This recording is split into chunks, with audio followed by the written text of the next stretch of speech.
Welcome, everyone. This is Jason Zaidema from ICMA. I'm so glad that you can be with us today for this further conversation on bringing digital worship resources to seafarers around the world. Today, I'm joined by the Reverend Pascal Handschin from the Mission to Seafarers Vlissingen and the Reverend Stefan Francke, waterbouwpastor at the Stichting Pastoraat Werkers over Zee. Both are in the Netherlands, but both have contact with seafarers around the world. And in previous times, and again, I think now, Stefan was a frequent traveler around the world with seafarers in his work. Welcome, Pascal. Welcome, Stefan. So a first question in this interview, could you tell us a bit about your work, your normal work, let's say pre-pandemic work, but through the pandemic as well? What did the Mission to Seafarers Vlissingen do, and what did you do in the Mission to Seafarers there? And then also, as in the Stichting Pastoraat Werkers over Zee, Stefan, if you could tell us after, what is your normal work? Pascal. Yes, thank you for having me on your program, Jason. I started to work as a port chaplain in June 2017, so that's quite a time already. I'm doing this. The Mission to Seafarers has a Seamen's Club in the port of Vlissingen, which is the third port of the Netherlands behind Rotterdam and Amsterdam. Since the 60s, when there were Anglican priests, English priests that set up this mission for seafarers. It was a lively hub for the Anglican and English-speaking community in our island. Little island of Walcheren. And over the years, this community got thinner, and but what stayed was the Seamen's Club and the care for seafarers. And since June 2017, I'm the port chaplain, and I'm working in the port for 2 days a week. For the rest of my week, I'm working in the Church of the Netherlands, in the Protestant Church, just as a parish minister. And in these 2 days that I'm working for the seafarers, I visit them on board the ships in our port.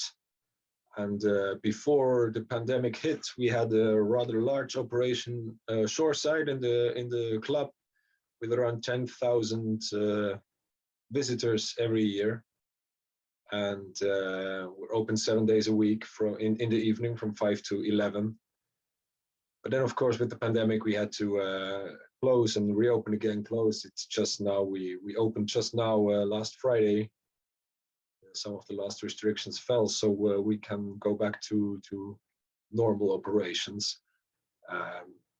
So it's basically two things. It's visiting the seafarers on board, and it's welcoming them in the club, where we also have a chapel, where we have regular services on Sunday evening, prayer services, communion, and yeah. Otherwise, it's also conversation over a beer, or yeah, just engage with seafarers. So that's it. And of course, the pandemic brought some more issues to the forefront, where we also had to really try to give more assistance where we could. But yeah, the whole aspect of lending an ear and comforting seafarers and praying for them, that was a major part of the work, even before that. So yeah, I'm to describe myself shortly, I'm a port chaplain with a well-functioning and easy to access seafarer center, which is and also a port which is very accessible. So that is very smooth working when I hear stories from other colleagues around the world. So,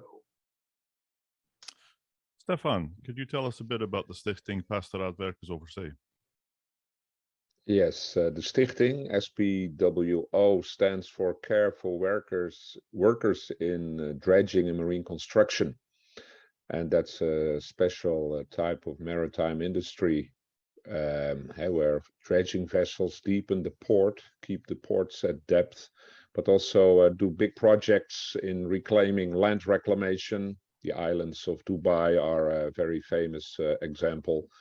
Or now the construction of a new airport in the Philippines, the Bulacan project. It's all done by dredging companies. And since dredging vessels only work in the port normally and are not alongside, they do not have access to the structure of seafarer centers.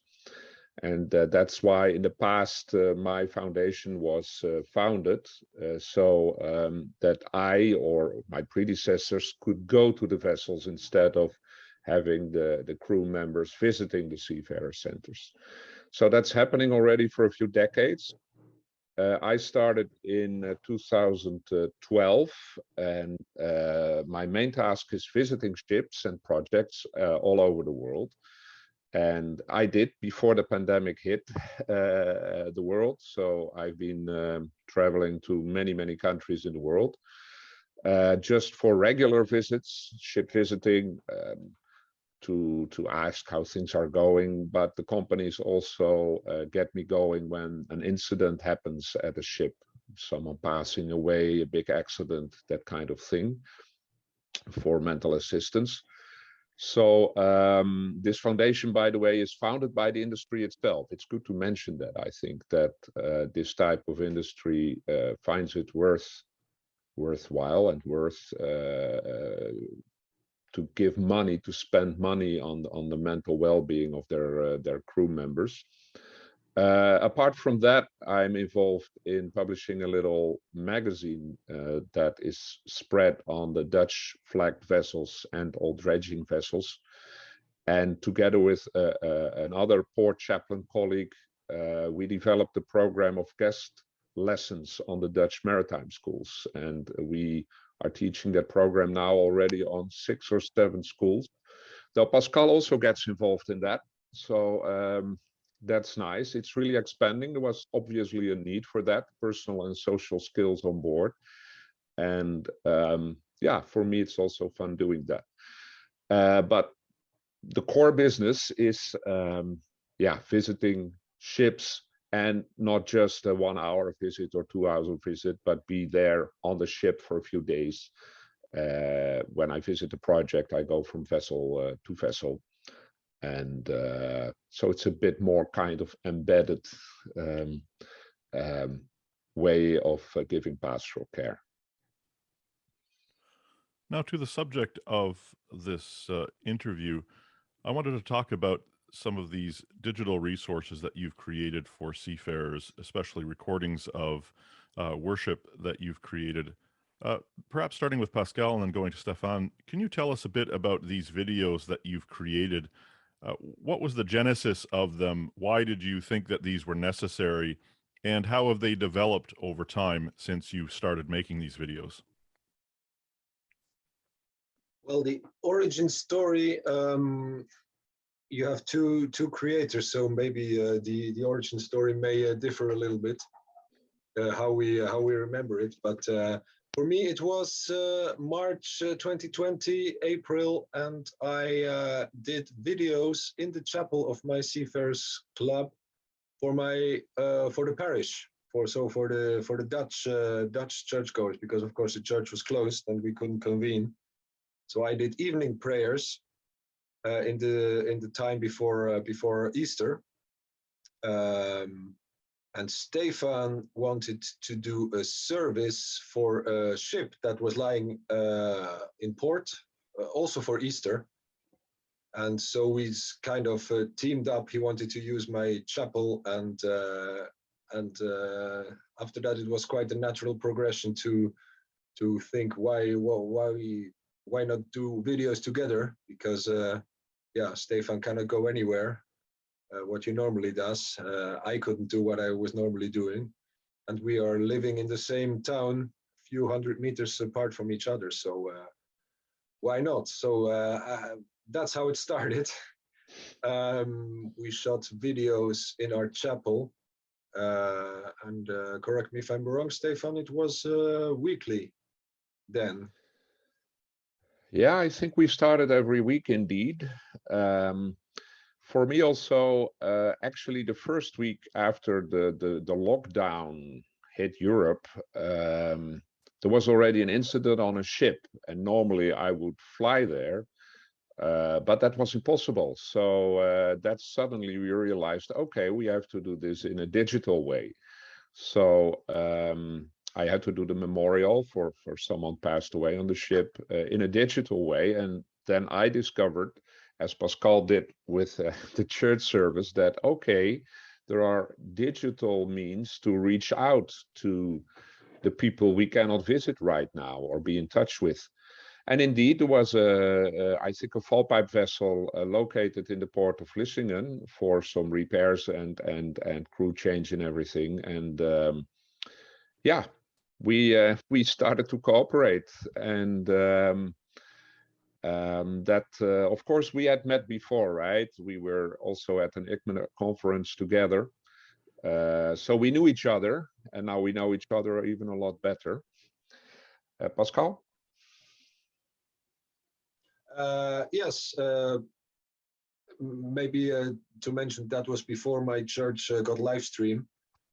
So I was forced to cut all the services until from April till June or July. I was forced to cut and paste and put everything together on for YouTube video. So I got very familiar very fast with video cutting and video editing and everything, which is fun to do, of course. But yeah. Though we started from scratch basically with simple camera, simple what do you call it, where you put your camera on, and simple editing and everything. And if you look at our first videos, it's very static. Basically, we put that thing there, it started recording, and we were standing there like statues, saying a lot of words. And for us, it was a good way to communicate. For that was, I think, the reason why we started this series of videos. We wanted not only to communicate, but we also wanted to make sense of this pandemic and to show support. For we also got the messages that seafarers were having terrible time and not being able to go off the ship or to get on board or being at home, not having a contract. All these voices reached us, and what to do with that if you cannot go to the people themselves. So I think that was the main reason why we started this series, and we choose the format sermons and prayers, because in a sermon you can reflect on things, and in praying you can share your worries and questions, and everything that seafarers have to deal with the Lord. You can share it with the Lord. So but we started with very in a very simple way, I think, and then you notice that it's perhaps a bit too simple and static, and well, then we started to technically develop a little bit, with also help, some financial help, to get a new camera, and starting to buy microphones. How do you call that? Remote. That you can, not with a wire, but and everything, and we also went outside. I don't know when we start that, Pascal. Can you remember that? I can remember that the first month were really really based on the chapel. We also had our liturgic clothes on, and it was more focused on the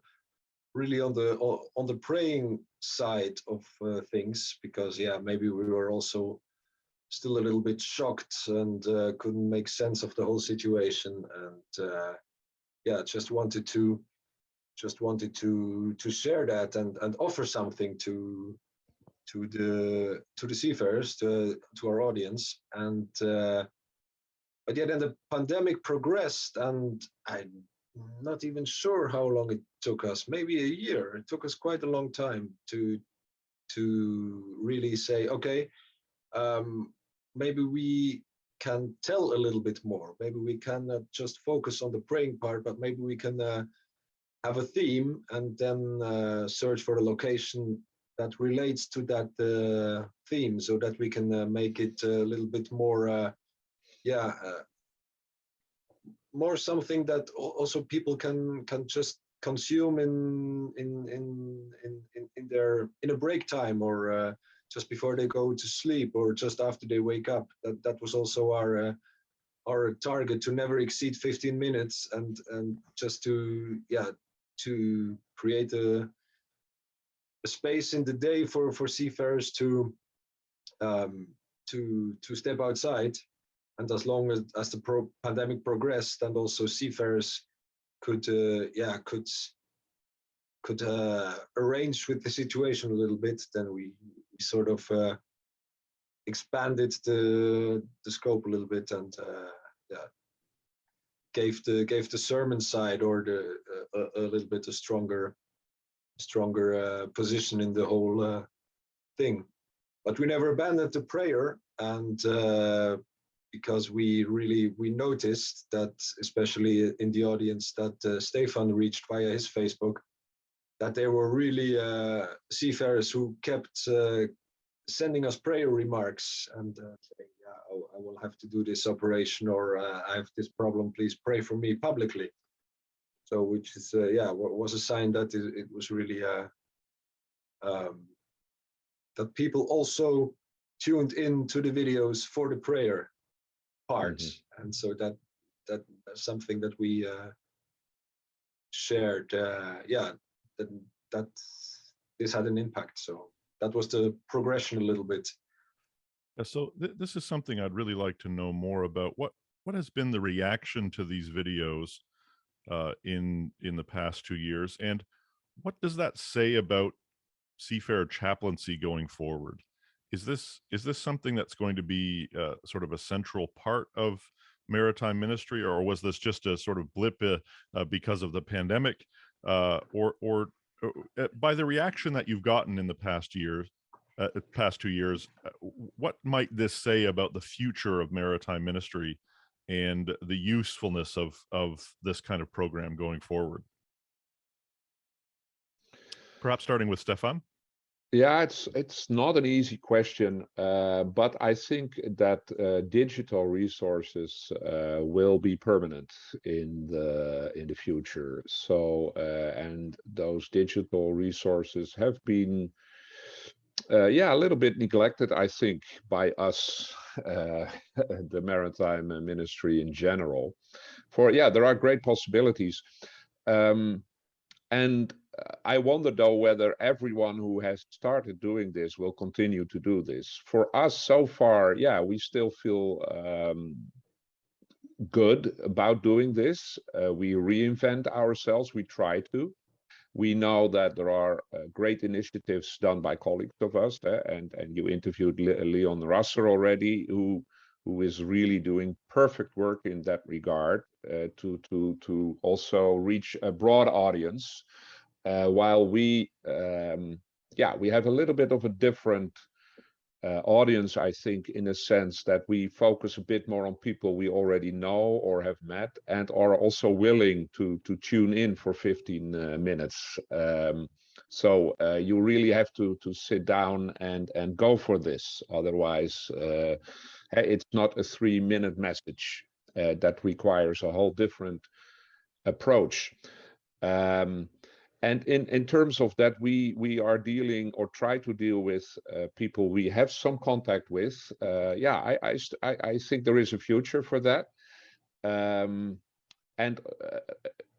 there is a future for digital interaction with seafarers in general, not only via this type of videos, but you can easily be in touch with a vessel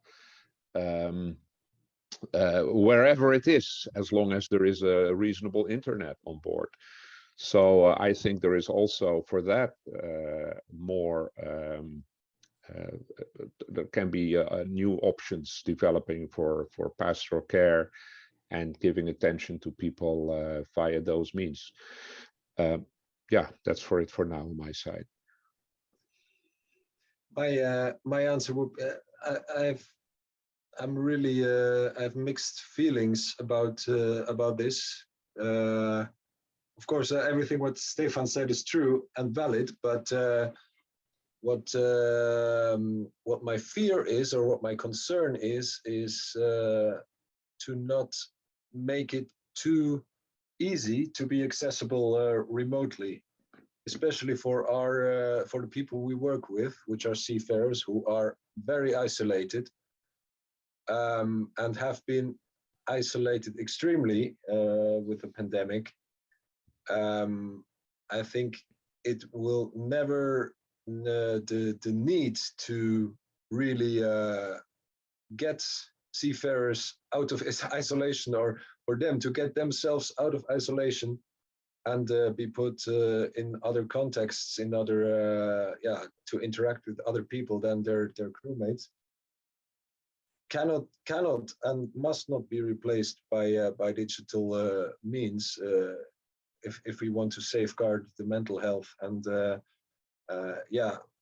of seafarers. And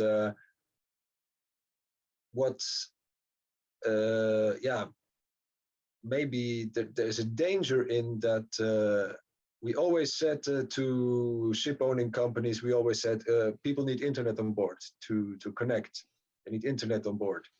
We don't want to sell SIM cards, give them Wi-Fi. Now most of them have Wi-Fi, and the shipping company said, well, now they have Wi-Fi. Why do they need to go to Siemens centers? Why do you need to go to the town?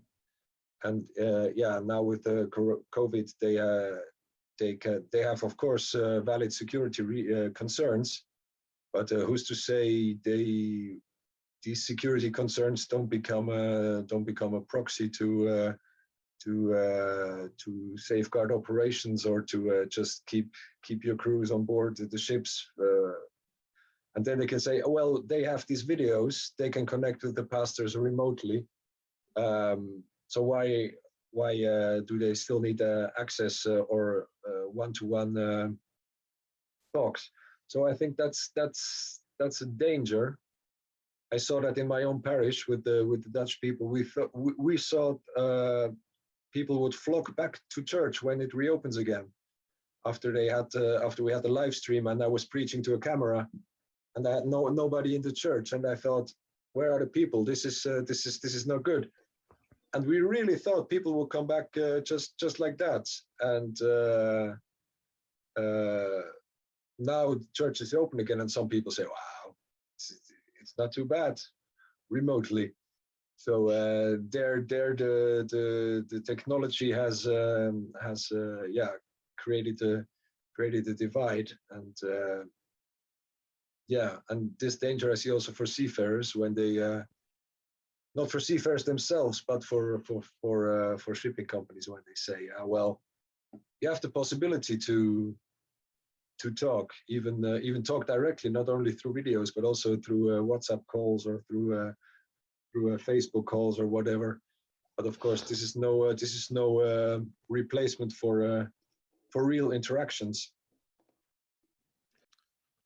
A last question for the both of you.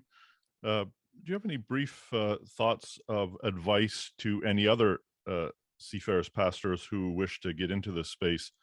What brief advice might you have for them as they contemplate making videos or getting online? What maybe one or two key things would you suggest as they think how to practically begin doing this? Pascal, and then Stefan.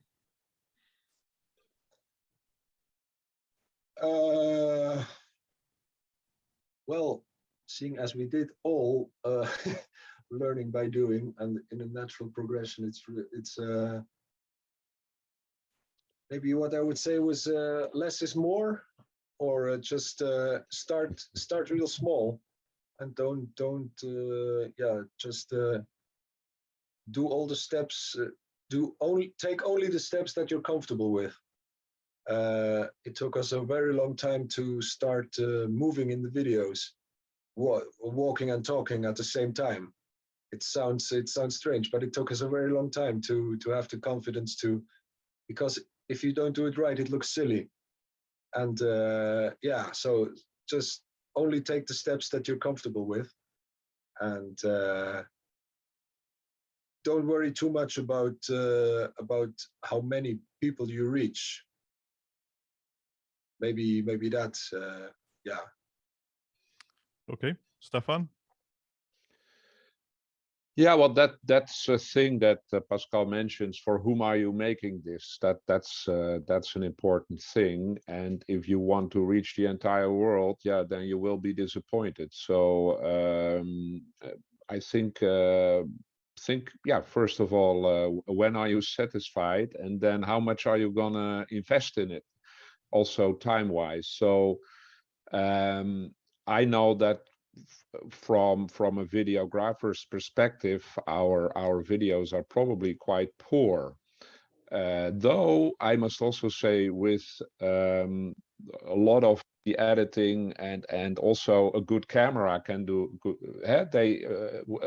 If I look at the beginning, you have constantly light differences and everything. A good camera can already lead to quite an amazing quality, even if you don't prepare the video that well.